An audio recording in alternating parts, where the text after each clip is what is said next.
Eu preciso te dizer uma coisa que provavelmente você não vai querer ouvir. Não porque seja complicada, mas porque, no fundo, você já sabe. E saber sem agir é o tipo de dor que a gente aprende a ignorar com o tempo. Meu nome é Antônio.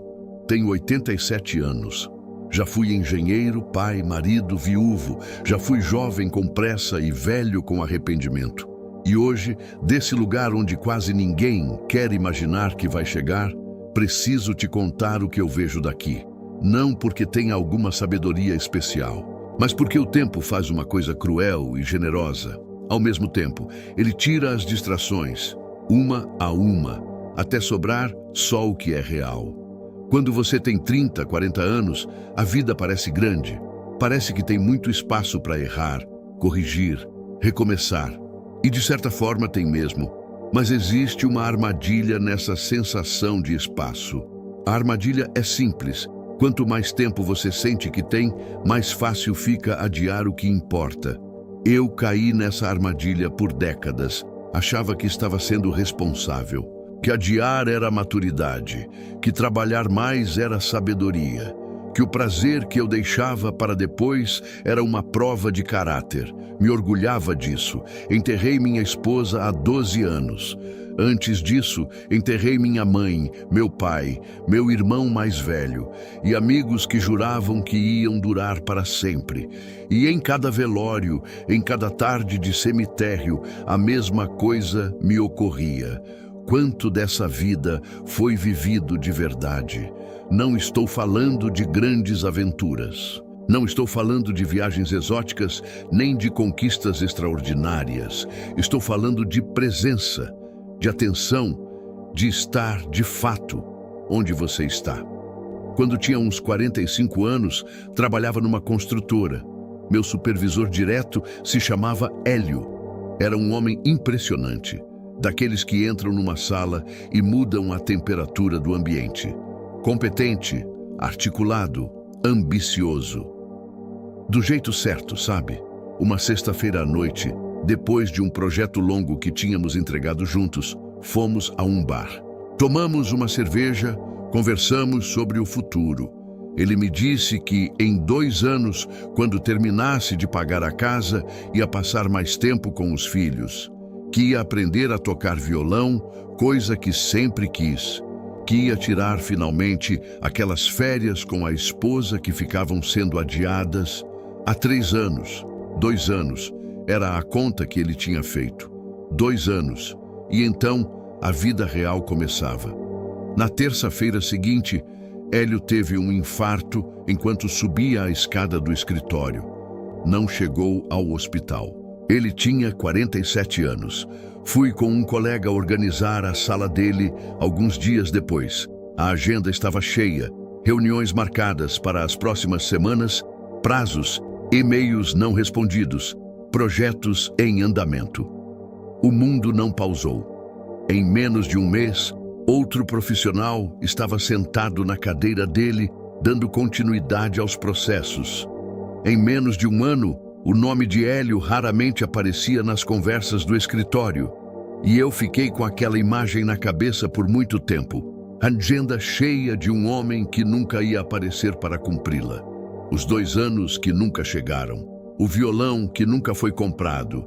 As férias que nunca aconteceram. E a pergunta que eu não conseguia parar de fazer: o que é que Hélio realmente viveu?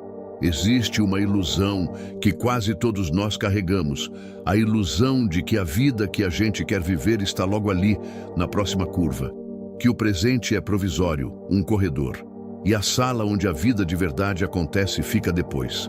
Depois que terminar a faculdade, depois que estabilizar financeiramente, depois que as crianças crescerem, depois que a relação melhorar, depois que passar essa fase difícil. O problema não é planejar o futuro. Planejar é necessário, é sensato. O problema é tratar o agora como rascunho. A vida não tem versão final. Ela acontece no rascunho o tempo inteiro. Cada dia que você passa, esperando a versão melhorada de si mesmo, da sua situação, da sua relação, É um dia que existiu de verdade e que você optou por não habitar completamente. Eu sei que você sabe que vai morrer. Todo mundo sabe.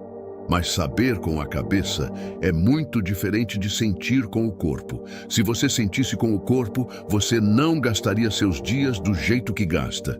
Não perderia semanas em rancores que não resolvem nada. Não sacrificaria as pessoas que ama em nome de metas que talvez nunca se cumpram, da forma que você imagina. Hoje moro num quarto.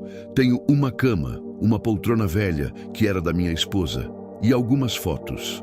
Tive casa grande, carro, conquistas que pareciam urgentes demais para abrir mão. Posso te dizer com toda a honestidade que a proximidade do fim permite. Quase tudo aquilo era barulho. Não estou dizendo que dinheiro não importa, que conforto não importa. Estou dizendo que a hierarquia estava errada. Eu tratava o acúmulo como se fosse o objetivo, quando na verdade era só um meio.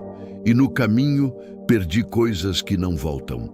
Fui a muitos velórios, estou me preparando para o meu. E posso te dizer, nunca vi ninguém levar nada embora. O que sobra, o que as pessoas lembram, quase sempre é simples. Um abraço dado na hora certa. Uma conversa que durou mais do que precisava. Uma tarde comum que ficou na memória de alguém, porque você estava presente de verdade. São essas coisas que resistem, não os prêmios, não os cargos, não os metros quadrados. Houve uma época em que eu era muito orgulhoso do meu trabalho, e não havia nada errado nisso. O problema era o preço que eu pagava sem perceber. Lembro de uma tarde, meu filho mais novo tinha uns 8 anos e havia um jogo de futebol da escolinha dele. Eu faltei. Tinha uma reunião importante, um prazo, algo que parecia não poder esperar. Quando cheguei em casa naquela noite, ele já estava dormindo. Minha esposa me olhou de um jeito que eu nunca esqueci. Não era raiva, era uma espécie de tristeza tranquila, que é pior que raiva.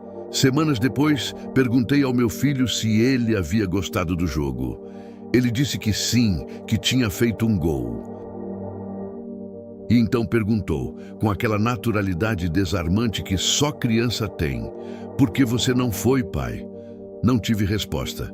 Esse momento nunca me largou. Ele ficou. O prazo que eu cumpri. Naquela tarde, eu não lembro mais qual era. O trabalho vai sempre ocupar o espaço que você deixar. Ele nunca vai dizer que já é suficiente. Quem precisa dizer isso é você. Quando? A memória começa a falhar nos detalhes, como começa a falhar na minha idade. O que permanece não são as grandes conquistas, são os momentos pequenos, as manhãs lentas de domingo, a risada inesperada no meio de um dia comum. O gesto de uma pessoa que se importou com você quando você não estava bem. Essas coisas têm uma durabilidade estranha. Elas ficam, enquanto outras, que pareciam muito mais importantes, somem sem deixar rastro. Não sei exatamente o porquê disso, mas suspeito que seja porque nesses momentos pequenos você estava de fato presente. Não estava em outro lugar na cabeça, calculando o próximo passo, preocupado com o que estava por vir. Estava ali, e o ali é onde a vida acontece. Se eu pudesse pedir uma única coisa a você, não seria coragem. Não seria disciplina, nem produtividade, nem qualquer outra palavra que se transformou em produto para vender nos últimos anos. Seria atenção, atenção ao que está na sua frente agora. Atenção às pessoas que você ama e que são, no fundo, as únicas que vão fazer alguma diferença quando o resto for embora.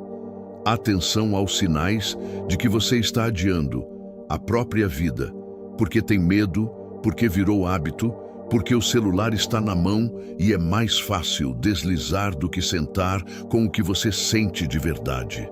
Estou cansado, meu corpo carrega o peso de quase 9 décadas, mas tenho uma clareza que só vem aqui, perto do fim, quando as ilusões não têm mais onde se esconder.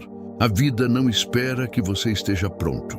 Ela não avisa quando vai acelerar, nem quando vai parar de vez. Ela acontece enquanto você decide se vai participar ou só assistir. Se você ainda pode levantar de manhã e escolher como vai ocupar o dia, você tem algo que eu daria muito para ter de volta. Não desperdice isso, esperando condições perfeitas que nunca vão existir.